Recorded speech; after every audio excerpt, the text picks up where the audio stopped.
아버지, 이 시간도 주의 말씀을 청종하여 듣겠습니다. 우리의 심령을 갈아엎으시고 주님이 친히 우리에게 말씀해 주실 적에 우리가 잘 알아듣게 하시고 깨달아 준행할 수 있는 믿음을 충만히 부어주시옵소서. 예수님의 이름으로 기도하옵나이다. 아멘. 따라서 하시겠습니다. 천국 생활과 부자. 천국 생활과 부자.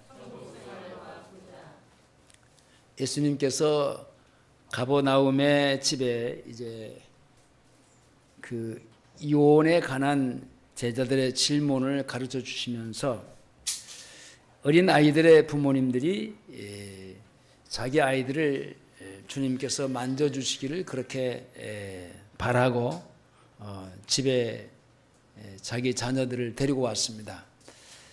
이때 사람들은 많고 들썩거리는데 제자들이 그 부모님들을 꾸짖어서 다시 돌려보냅니다.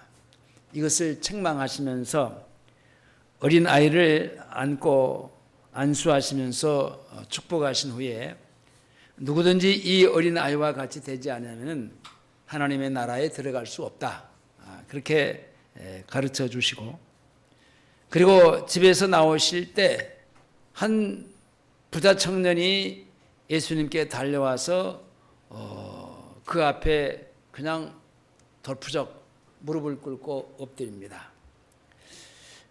마가복음 10장에서는 예수께서 길에 나가실새 사람이 달려와서 끌어앉아 묻자오되 선한 선생님이여 내가 무엇을 하여야 영생을 얻으리까?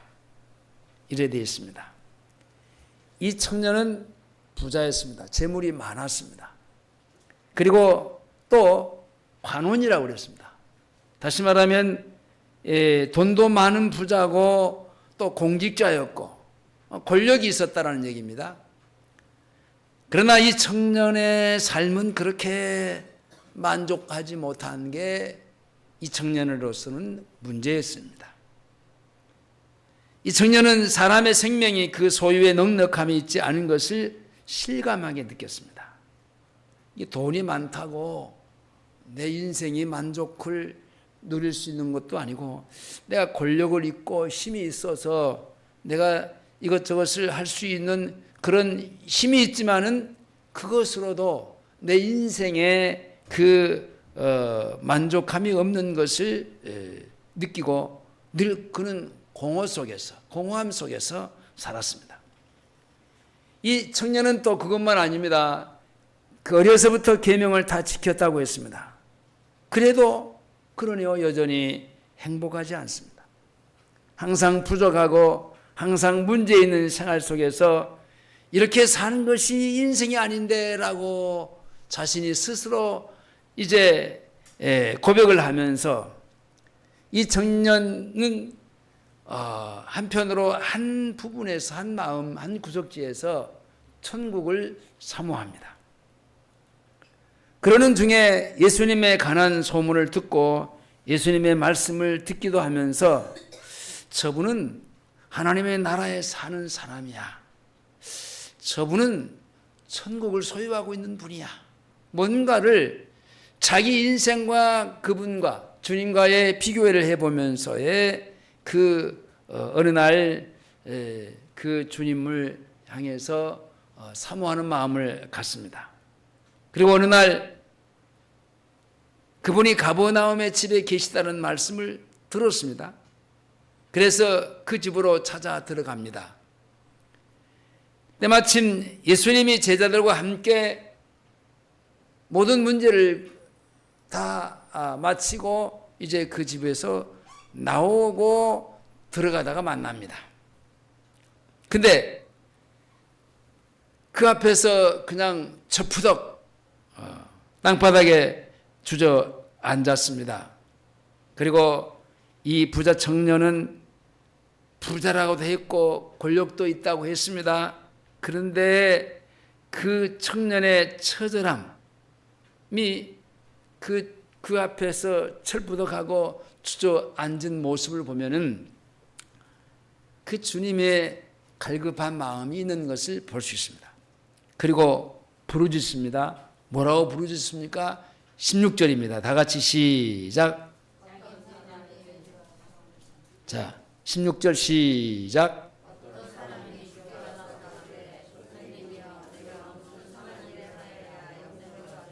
자, 여기 어떤 사람이 누굽니까? 부자 청년이에요. 이 부자 청년은 영생을 알지 못했습니다. 이 청년이 주님을 또 뭐라고 얘기하냐면요. 누가복음 18장 19절에서 선한 선생이여라고 말을 하는데 주님은 어찌하여 날더러 선하다고 하느냐. 하나님 한 분 외에는 선한 이가 없다라고 말씀합니다. 이 말은 당신이 선하지 않다 그런 말이 아니고요. 그 청년의 의견이 옳지 않다라는 말이에요. 네 말이 틀렸어 그런 말입니다. 자신이 선하지 않다고 하는 말씀하는 것이 아니라 그 하나님 한 분 외에는 선한 이가 없느니라는 말씀은 절대적인 선을 가리키는 말입니다. 예수님도 선하시기 때문에 선한 분이십니다. 왜냐? 그분이 하나님이시기 때문에. 그러나 이 청년은 예수님이 하나님의 아들이심을 알지 못하고 그분이 하나님의 아들인 것을 믿지도 못하십니다. 그래서 주님은 그 청년의 말을 부인합니다. 그래서 청년은 어떻게 하여 영생을 얻으리까? 이 말에 대해서 여러 가지로 주님은 대답합니다. 이 모든 말씀은 하나로 얘기하자면 같은 말인데 영생을 얻은 것과 온전해지는 것, 그리고 주님을 쫓는 것과 천국에 들어가는 것, 그리고 구원을 얻는 것과 영생을 상속하는 것, 그리고 그리스도와 함께 보좌에 앉아서 심판하고 다스리는 생활을 사는 것이 다 같은 내용의 말씀입니다. 그 같은 다름이 아닌, 다른 말로 바꾸어 말하면 천국의 삶을 사는 겁니다. 이것이 곧 뭡니까? 하나님의 나라의 삶입니다. 믿음으로 하나님을 모시고 사는 생활이 하나님의 나라의 생활입니다. 믿는 사람이 죽어가는 미래적인 그런 천당에 비하면 오늘 그리스도인들이 사는 그 하나님의 나라는 절대로 미래적인 것이 아니에요.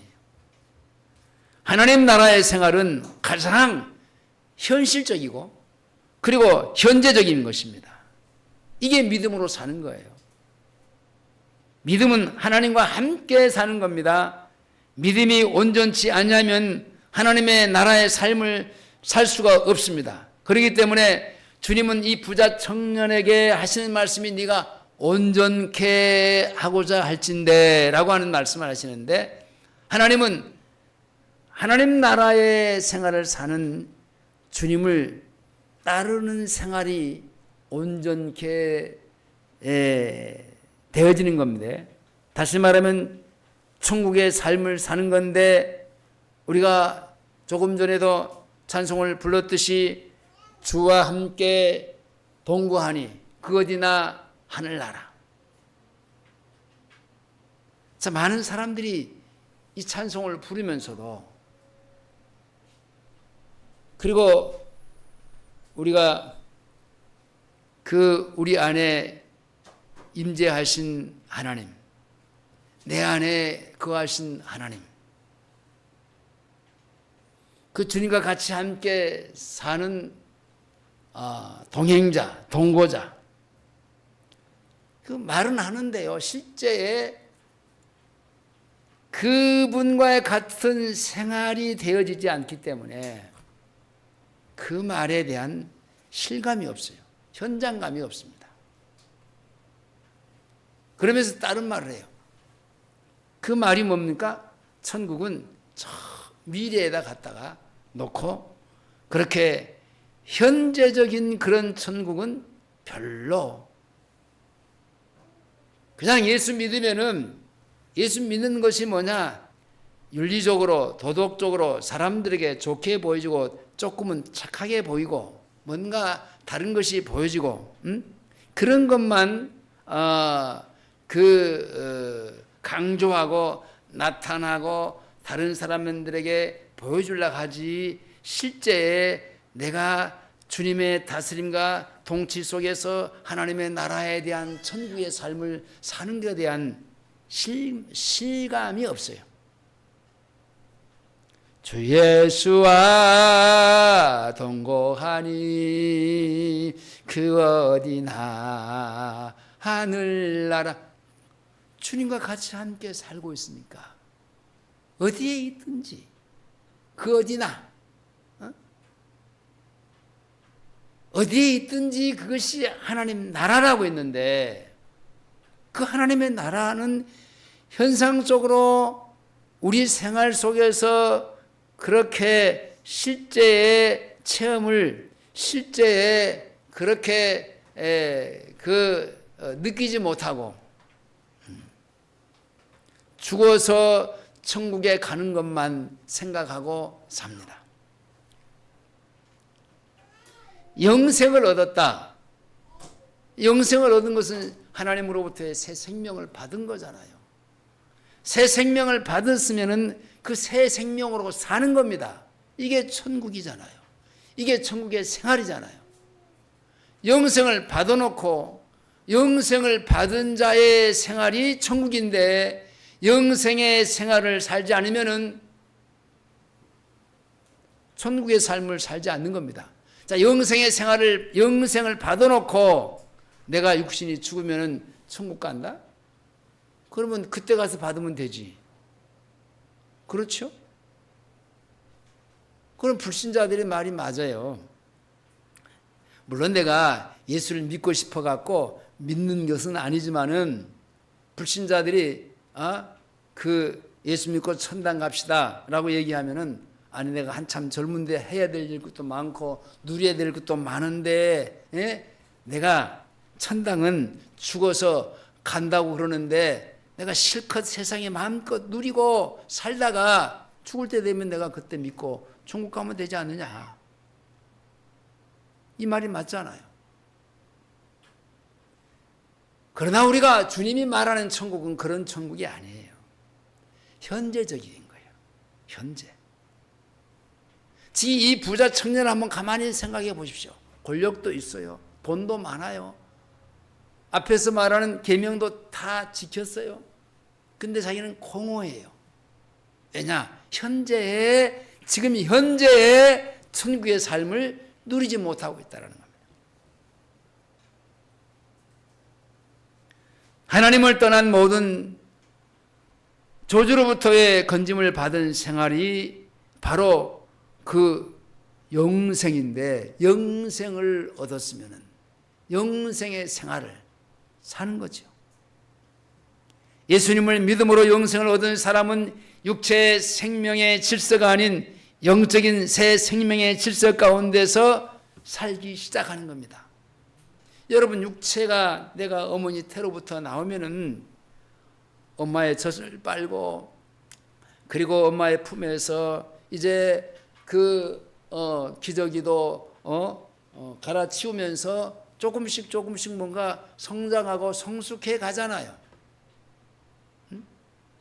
자라가면서 이제 누워만 있던 그가 앉아서 뭔가 활동해 보려고 하고, 이게 생명을 가진 자의 삶이잖아요. 생활이잖아요. 똑같이 그 안에 영적인 생명, 영원한 생명이 들어왔단 말입니다. 하나님이 주셨어. 하나님이 예수 그리스도를 통해서 주셨다니까. 그러면 그 안에서의 육체 가운데서 그 생명도 자라야 될 거 아니라고. 자라는 게 뭡니까? 영생으로 사는 겁니다. 영생으로 사는 게 뭡니까? 천국에 사는 겁니다. 자, 근데 실감이 나지 않아요. 실감이 나지 않아요.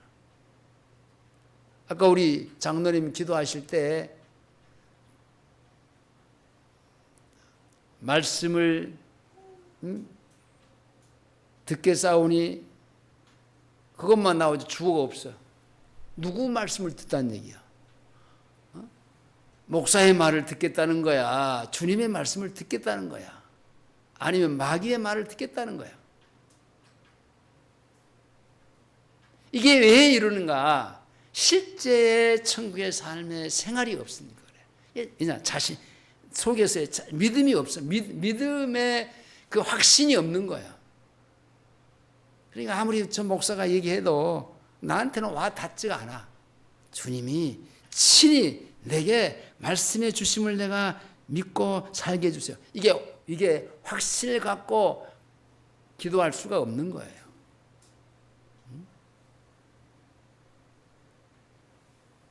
참 아쉬워, 안타까워요. 그런 모습이 참 안타까워요. 언제까지 우리는 이렇게 살아야 되는가? 내가 매번 여기서 하나님의 나라의 천국의 다스림과 통치의 나라, 매번 내가 입을 열어서 기도할 때마다 주님이 우리를 다스리고 통치하시고 우리가 천국의 삶을 살게 해 주시옵소서. 그의 나라, 그 나라가 하나님의 나라 통치잖아요. 그의 날마다 주님 내가 잘못된 그 죄들을 씻어내는 거잖아요. 씻어내야 내가 주님의 다스림과 통치의 천국의 삶을 살 수 있는 거죠. 이 두 가지만요 잘 되면요 우리는요 다른 게 걱정할 게 없어. 다른 게 뭐가 필요해? 주님이 나를 다스리는데, 그분이 나를 다스리고 통치하는데 내가 뭘 다른 걸 구해요? 그분이 나를 잘 다스리고 통치를 할 수 없는 게 뭐냐? 죄 때문에요. 너고 내가 상대하기가 조금 어렵다, 불편하다. 그게 죄잖아요. 그러니까 그의 예수님의 보혈의 피로 씻는 거예요. 이게 두 가지만 되면요 다른 게 문제가 없어요. 다른 거 구할 것도 없어. 다른 걸 찾아서 다닐 필요도 없어. 왜냐? 여러분, 그분이 나를 다스리고 통치하는데 내가 나를 다스리고 통치하고 내가 열심히 뭘 해보려고 사는 것보다는 100배, 1000배 낫잖아요.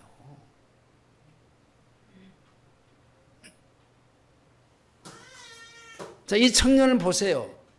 우리보다 훨씬 더 나은 위치에 있어요. 부자요.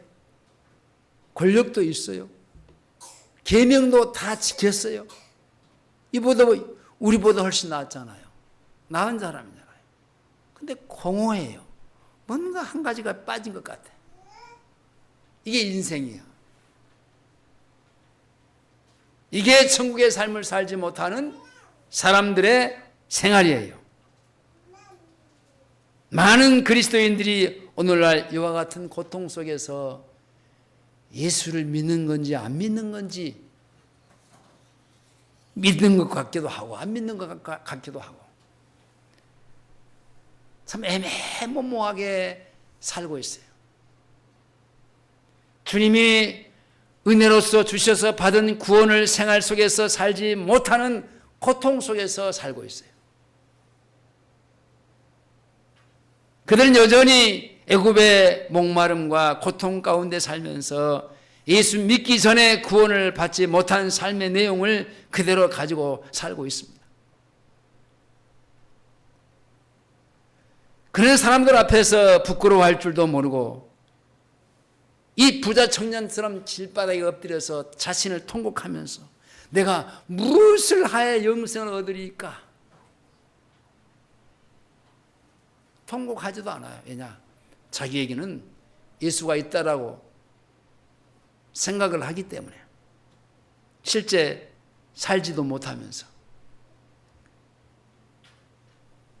이 청년은 계명을 지켰습니다. 그는 이 모든 것을 다 지켰다고 자신이 스스로 말합니다. 그런데 무엇이 부족해서 아직 내가 하나님 나라에 들어가는 생활을 안 된 걸까? 이걸 묻는 거예요. 그러나 주님이 말씀하시기를 청년의 대답을 한 계명을 사람을 향해서 지켜야 되는 계명입니다. 그렇죠? 살인하지 말라, 간음하지 말라, 도둑질하지 말라, 거짓 증거하지 말라, 내 부모를 공경하라, 내 이웃에 대한 내 몸같이 사랑하라. 이것이 5계명부터 10계명까지의 일륜도덕입니다. 사람과의 관계 속에서 자기는 하나도 어긋남이 없이 그렇게 잘 사는 사람이었어요. 이 청년은 충실한 종교인으로서의 사람들에게 칭찬을 받을 수 있는 사람이었습니다. 그래서 주님은 1계명부터 4계명까지의 하나님을 향하는 계명을 일부러 빼놓고 그가 다 잘한 것만 얘기한 거예요. 그것은 이 청년의 종교 생활 중에 가장 어찌 보면 치명적인 것이었어요. 이 청년은 부자로서의 물질의 부족함이 없지만은 그것이 인생의 본질이 아닌 것을 알았습니다. 간호인으로서의 권력도 가지고 남을 좌지우지하면서 그렇게 살았지만은 그것도 내 인생의 본질이 아니다라는 것을 알았어요. 착하고 성실한 종교인으로서의 사람들에게 칭찬을 받았지만은 그것도 자기 자신에게는 참 만족이 아닌 것을 알았어요. 이 모든 계명을 다 지켰는데 아직도 부족한 것이 있다라는 것을 그는 스스로 뭔가 자신이 알게 됐어요. 근데 그것이 무엇인지를 알지 못합니다. 그것이 뭡니까? 하나님을 향한 계명이에요. 하나님을 사랑하고 하나님을 사랑하는데 문제 제일 먼저 사랑하는 거예요. 하나님을 모시고 사는 생활이 안 되는 줄을 알지 못했습니다. 하나님 먼저가 되지 않기 때문에 하나님의 나라의 생활을 살 수 없는 거죠. 모든 것을 다 가지고 모든 것을 다 행하고도 아직도 부족한 것을 느낄 수밖에 없는 생활을 사는 이 청년. 그런 청년에게 주님의 해법을 가르쳐 주십니다. 21절입니다. 21절 큰 소리로 다 같이 시작.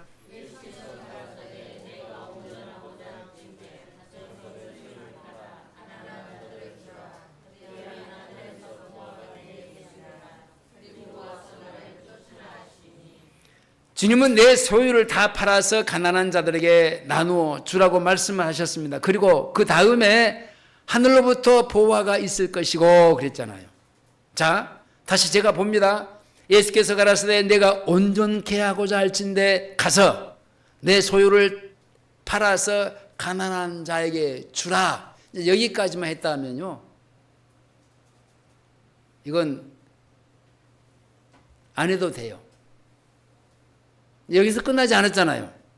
그렇게 하면 하늘에서 보화가 내게 있으리라. 하늘에서 보화가.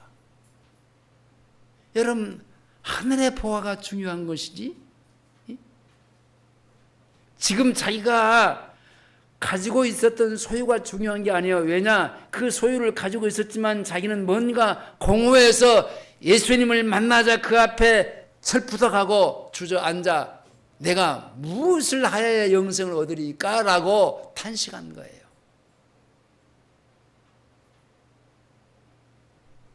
여러분, 보화가 중요해요. 자기 지금 가지고 있는 아무리 돈 많은 부자라고 하지만 그 소유가 중요합니까?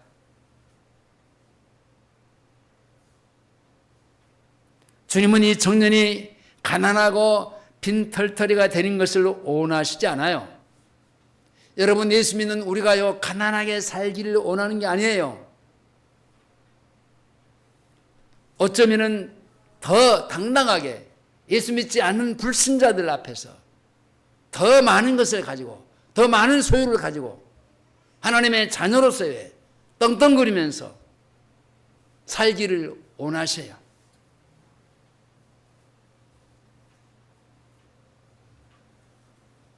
그런데 왜 이 청년에게 지금 이렇게 말씀하시는 걸까요?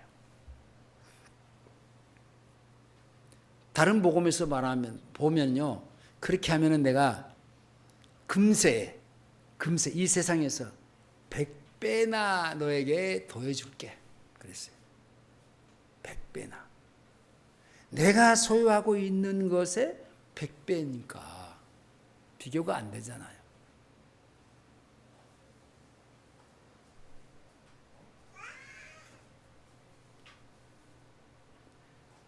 지금 자기의 소유라고 이런 겁니다.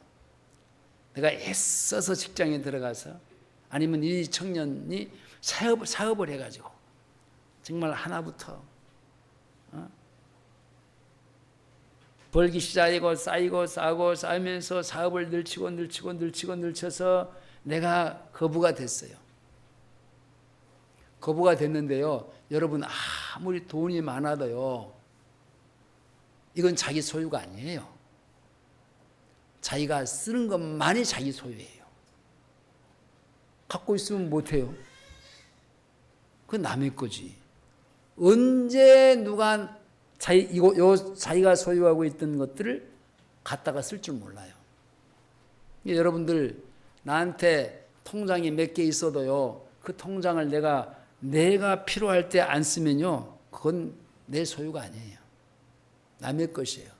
언젠가는 남한테 돌아가게 돼 있어요. 들어가게 돼 있어요.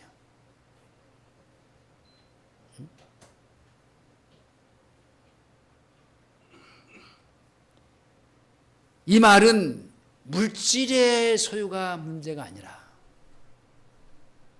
오히려 자기가 그렇게 쓰지 못하고 아껴가면서 사업을 확장시키면서 부자가 됐는 이것 때문에 못 놓은 거예요. 내가 어떻게 밤낮 잠 못 자고 내가 이루는 것인데 감히 어떻게 이것을 정리해 가지고 아니 가난한 사람이 나도 못 썼는데 사 입고 싶은 옷도 못 사 입고 맛있게 먹고 싶은 음식도 내가 못 먹고 모으고 남이 잠잘 때 나는 잠도 못 자가면서 그렇게 모았는데 그거 누가 모은 거예요? 자기가 모은 거잖아요. 자기가. 그러니까 자기가 모았다고 생각을 하니까 쓸 수가 없어요. 자기가 모은 거예요. 그렇게 말고 내 소유 하나님이 내게 준 것으로 살라는 거예요. 그러면은 마음도 편해. 근데요 자기 소유를요 갖고 누구한테 뭘 구제나 양반 한 그릇 살려면요 손이 벌벌 떨어요. 그냥 자기 소유라. 내가 어떻게 벌어놓은 돈인데 이런 사람은요 절대로 천국의 삶을 살아갈 수 없고 하나님 나라의 보화를 받을 수도 없습니다. 이전에 내가 주님을 위해서 하나님의 나라를 상속하기 위해서 버린 재물을 만약에 버린다면 100배로 자기 것은 하나밖에 아니야. 자기가 벌었던 열심히 못 먹고 못 쓰고 그리고 그 벌었던 그 밤잠 못 자고 벌었던 것은 그 하나야 하나. 근데 하나님은 그보다 100배 하나님이 주시겠다라는 거예요. 옆에 사람하고 짝을 자고 당신은 네가 벌어서 네가 먹고 사는 거요? 아니면 하나님이 주시는 것을 먹고 사는 거? 시작.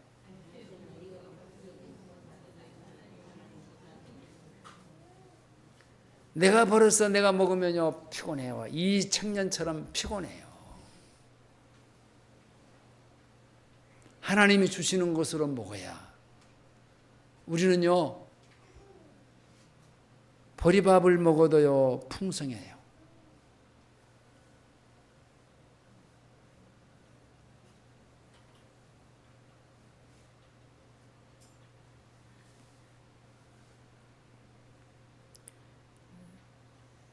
예수를 믿는 그리스도인에게 돈이 없어야 주님을 따르는 말이 아니라 주님을 따르는 데에 방해가 되는 것이 자기 소유, 안 논다니까. 딱 치고 안 논다니까요.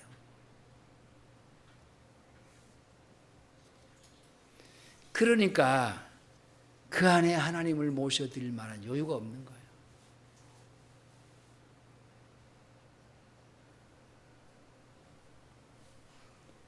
주님에게는 물질이 문제가 되는 것이 아니라는 말씀인데, 우리는 예수 믿기 전에 물질의 가치관을, 그 가치관 속에 들어가서 그 가치관의 지배 아래 살았어요.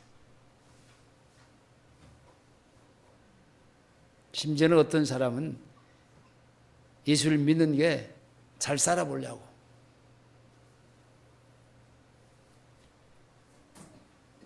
그게 목적이 되면 안 되죠.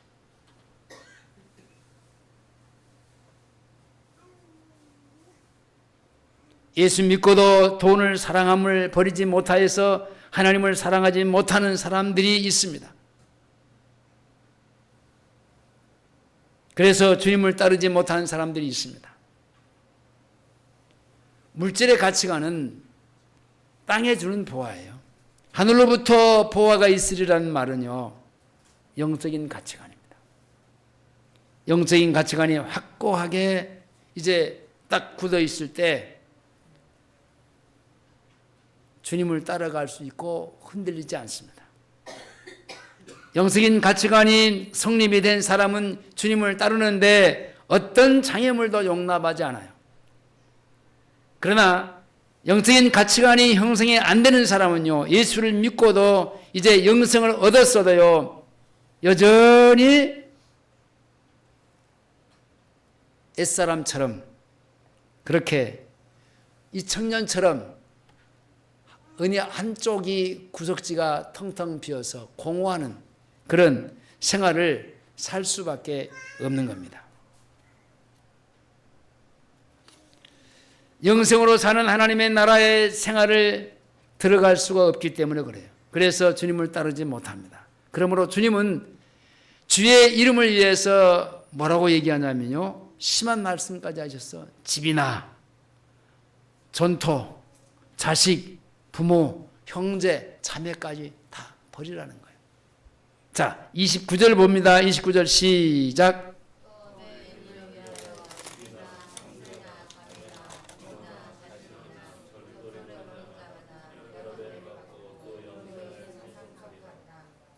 자, 앞에 여기도요. 앞에 부분만 딱 끊고 거기서 끝나면은 이거 예수 믿는 것은 절대로 안 되네. 그럴 수 있어요. 또 내 이름으로 위하여 집이나 형제나 자매나 부모나 자식이나 전토를 벌인 자. 여기 끝나버리면 이거 안 되는구나. 예수 믿으면 절대로 안 될 것이구나. 근데 그런 자마다 여러 배로 받고 여러 배로 받아. 누가복음에서는 100배라 그랬어요. 100배라고 하는 말은요, 꼭 100배라고 얘기하는 게 아니라 풍성하게 많이. 근데 영생을 상속하리라. 이 중요한 것이 영생이야. 그것은 부모나 형제나 자매나 집이나 전토나 그 직장보다도 주님을 더 귀히 여기고 주님을 모든 것 위에 첫 번째 자리에 올려 이제 놓는 거에 이게 문제예요. 이런 사람은 주님보다도 이런 모든 것들을 위에다 올려놓으면은 절대로 이런 사람들은 천국 생활을 살 수가 없죠.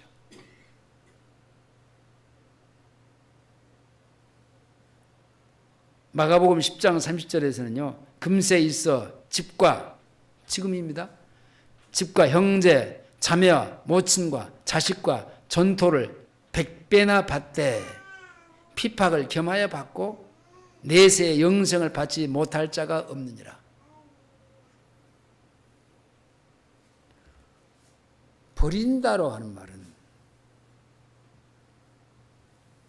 어떤 사람들처럼 부모를 섬기기 힘드니까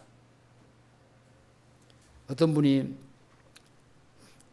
자기 어머니가 치매가 왔어요. 너무나 감당하기 힘든 거예요. 그래서 이제 어머니 모시고 미국을 갔어요. 해외여행을 갔어요. 그래 놓고 한복판에다가 어머니를 띄워놓고 그냥 돌아왔어요. 근데 그 엄마가 이게 뭔가 조금 자신이 분위기가 좀 이상한 것 같아서 이제 뭔가 정신을 차리고 이제 그 주시하다가 결국은 한국으로 돌아와서 그 자식 앞에 돌아와서 아니 그 아들은 지금 미국서 뭔가 거리를 헤매고 다니시면서 그냥 그렇게 돌아가실 줄 알았는데 아니 비행기를 타고 왔어. 얼마나 황당한 일입니까? 그렇게 버리는 거 말고 그렇게 버리라는 얘기가 아니고 마음에서 하나님을 그 마음에 그 부모님이 있어야 되는 건 사실이지요. 그러나 그 부모님이나 형제나 자매나 아내나 친척이나 이게 자리 잡고 있는 것보다도 주님이 중심에 자리가 잡고 있어야 되는데 이 모든 것들 때문에 주님은 밖으로 내밀어진단 말입니다. 그렇게 되면은 결국은 그게 자식으로서의 부모님에게 효도하는 것이 아니에요. 진짜 주님이 효도를 가르치는 거예요. 형제 우애를 가르치는 거예요. 여러분, 내가 내 생각으로 내 생각대로 내가 부모님을 공격한다 하는 것보다도 내가 주님으로 주님의 다스림과 통치 속에서 주님께서 이렇게 해라 저렇게 해라 공경해서 그 부모님을 섬기는 것이 어떤 게 나을 것 같아요.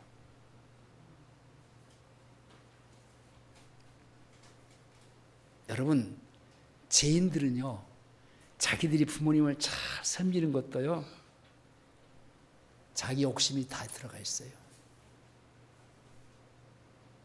뭔가 어딘가 모르게 자기 욕심이 다 들어가 있어요.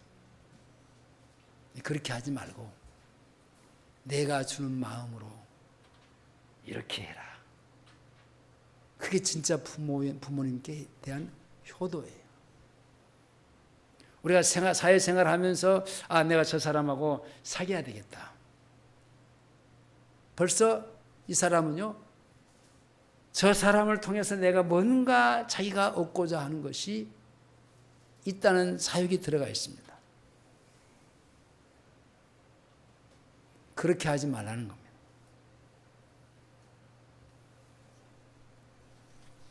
자, 22절 다시 봅니다. 22절 시작. 다시 한번 시작.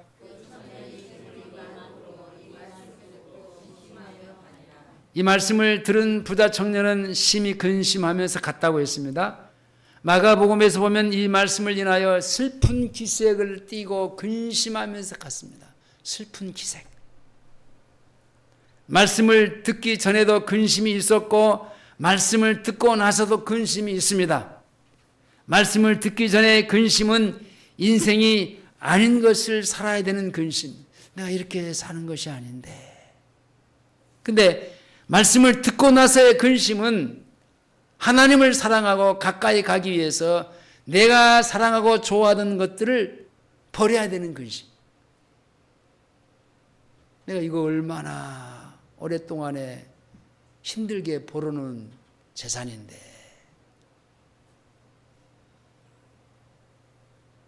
어떻게 버려? 어떻게 가난한 사람들한테 그걸 나누어 줄 수 있어? 그 근심이에요. 이 청년은 근심했습니다. 재물만 많아서 근심한 것이 아니에요. 주님을 모셔야 할 그 마음에 이미 재물이 자리를 잡고 그 재물을 사랑하는 마음이 그에게 선점이 되어 있기 때문에 그런 겁니다. 마음은 여러분 주님의 것이에요.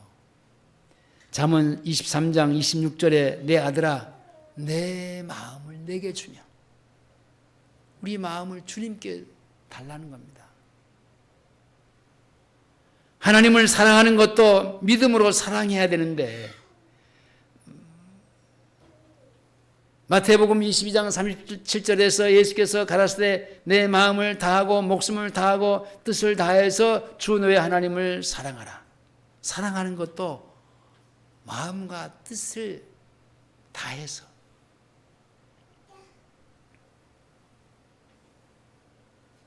돈만 많은 사람이 부자가 아니에요.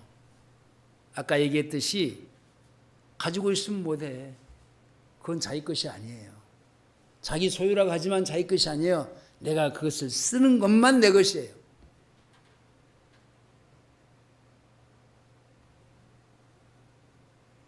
성경에 여러분 하나님을 경외하고 사랑하는 부자들이 많이 있습니다.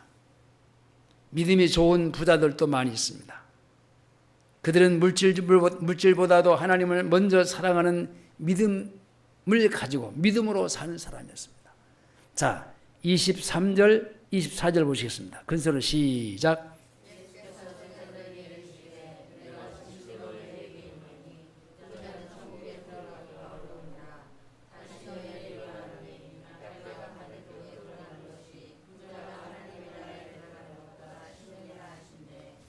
자, 물질적인 가치관을 버리지 못하고 영적인 가치관으로 바꾸지 못한 사람은 하늘로부터 보화를 받지 못한 사람입니다. 자, 그와 같은 사람은 주님을 따르는 생활을 살 수가 없습니다. 우리가 말하는 천국 생활을 살 수가 없습니다.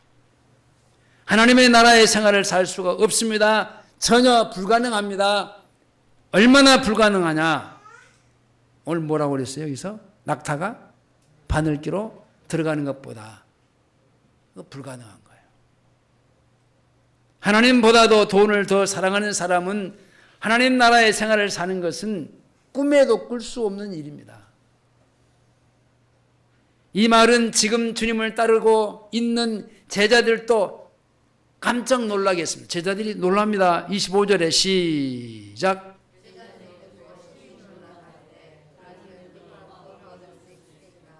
그때 주님이 제자들에게 대답을 하십니다. 26절입니다. 시작.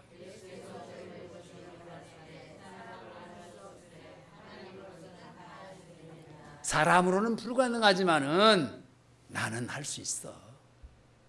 하나님은 하실 수 있는 거야. 하나님이 들어가게 하시면 다 들어갈 수 있어. 인간의 힘과 노력으로 안 되는 것은 하나님이 하실 수 있는 것입니다. 이전의 가치관, 세상의 가치관과 물질의 가치관 그대로 가지고 아무리 노력하고 애를 써도 하나님 나라에 들어가는 생활을 전혀 불가능한 한 그런 얘기입니다. 그러나 하나님은 하실 수 있다는 말은 우리 안에 물질을 하나님보다 더 사랑하는 마음을 고쳐줄 수 있다는 겁니다.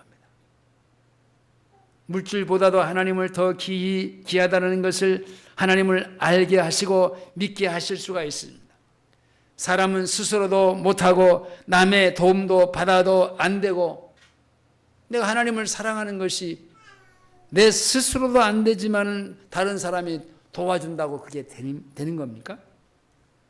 그러나 하나님은 이 세상의 어떤 것보다도 하나님을 사랑하고 귀히 여길 수 있는 믿음을 우리에게 그 믿음을 주실 수 있는 분이 누구냐? 하나님입니다. 자, 27절로 29절까지 봅니다. 27절로 29절 시작.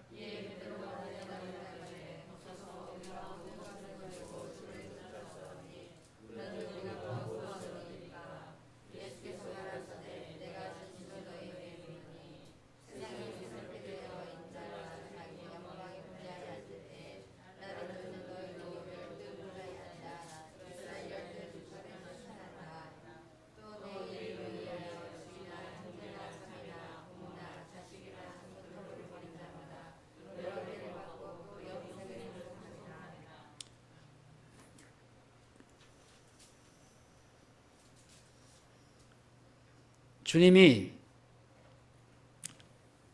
그 갈릴리 바다에서 열심히 고기잡이를 하던 그 베드로를 향해서 부르잖아요.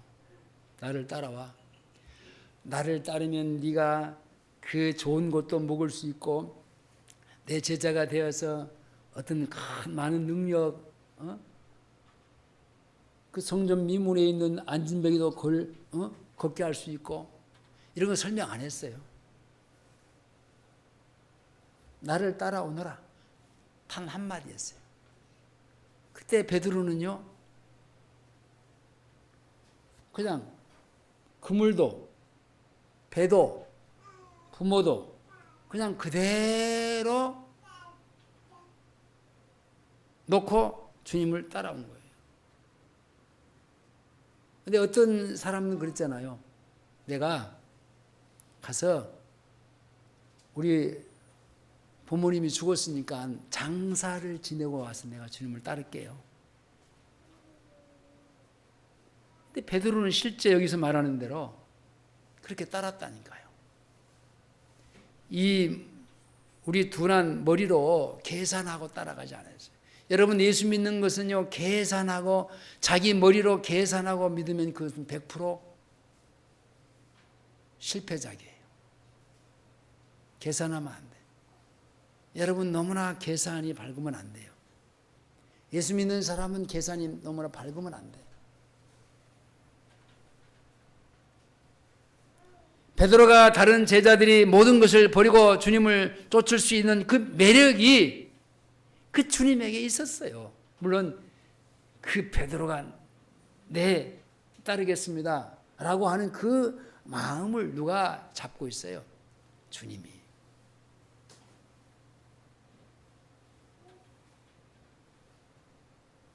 그리고 자기들이 지금까지 가졌던 모든 것들보다도 주님이 더 귀한 분인 것을 믿고 주님을 따른 겁니다.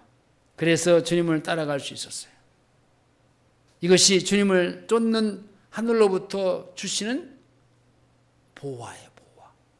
보화가 원래부터 베드로에게 있었던 것이 아니라 누구에게?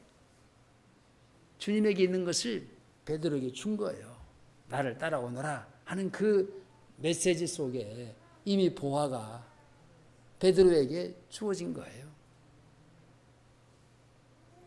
제자들은 그 보화를 하나님께로부터 받았습니다. 그리고 주님을 쫓았습니다. 그래서 주님은 제자들에게 내 이름을 위하여 집이나 형제나 그리고 자매나 부모나 자식이나 전토를 버리라. 그렇게 되면 여러 배로 받고 금세 100배나 받고 또 영생을 상속물로 받으리라. 영생은 상속한다는 말은 지금부터 여기서부터 하나님의 나라의 삶을 산다라는 겁니다. 세상을 새롭게 산다는 할 때 여러분 그것이 뭡니까? 오순절의 성령 강림의 역사입니다.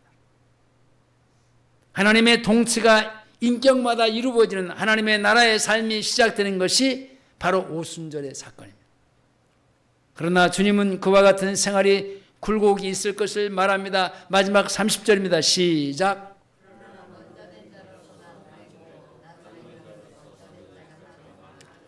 항상 주님을 모시고 살다가 쉽지 않을 것을 얘기하는데요. 주님만을 살아가는 것이 쉽지 않다.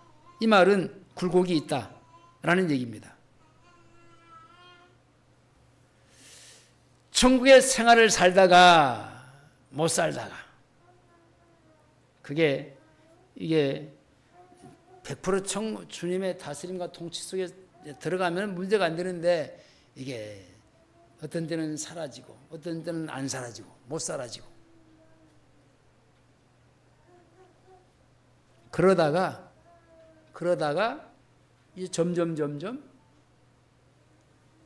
주님이 우리를 살아가는 쪽으로 우리를 끌고 가시는 거죠. 말씀을 맺겠습니다. 주님은 산상수훈에서 사람이 두 주인을 섬길 수 없다고 그랬어요. 앞에서 물질이나 사람이나 부모나 모든 권력도요, 그것이 자기 마음속에 자리 잡고 있으면 그것이 그 주인이에요. 그것을 사랑하는 마음의 애착. 주님을 사랑하는 마음이 이렇게 커야 되는데, 주님의 사랑하는 마음은 이렇게 커야 되는데, 물질을 사랑하는 마음이 이렇게 크고 주님을 사랑하는 마음은 한 귀퉁이에서 조그만하게 있고, 그러면 어떻게 이 주님이 나를 다스리고 통치할 수 있어요? 주님을 사랑하는 마음이 이렇게 있어야 물질을 사랑하는 그 마음을 통치할 수 있죠.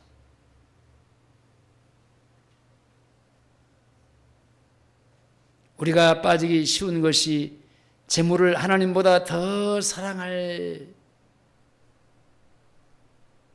가능성이 있기 때문에 이것이 우리에게 문제점입니다. 많은 사람들이 예수를 믿고 영생을 얻고도 돈을 사랑하고 재물을 사랑하고 세상을 사랑하는 것 때문에 주님을 따르지 못하고 천국의 삶을 살지 못하고 있는 겁니다. 주님의 말씀대로 우리는 세상의 가치를 버려야 돼.